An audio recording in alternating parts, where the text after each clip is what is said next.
নবীজি বলেছেন রোজাদার ব্যক্তির জন্য দুটি আনন্দের সময়, একটা হলো যখন সে ইফতারি করে, সারা দিন রোজা রাখার পর আপনি যখন ইফতারির সামনে নিয়ে বসেন দোয়া করতে থাকেন ধৈর্য ধরে, যখন মুয়াজ্জিন আযান দেয় তখন আপনার মনটাকে আনন্দ করবে না? আল্লাহ সারা দিন রোজা রাখলাম, হ্যাঁ কত কষ্ট হলো, তারপর রোজা ভাঙি নাই, এখন ইফতার করছে, এটা আনন্দ।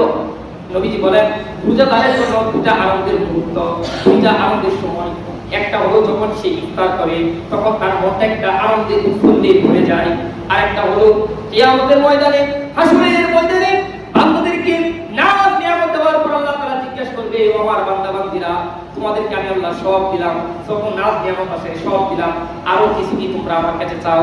সবাই বলবে আল্লাহ সব কিছু পেলাম, কিন্তু মনে হয় একটা জিনিসের বাকি রয়েছে।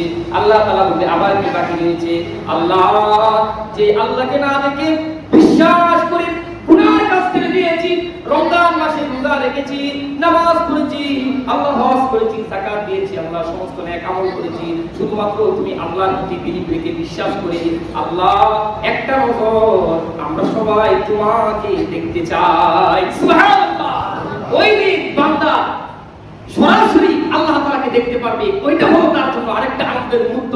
ওই মানুষগুলোর মধ্যে রোজাদার ব্যক্তি কখনো মিস করবে না, তারাও ওইখানে উপস্থিত থাকবে। বলেন না সুবহানাল্লাহ।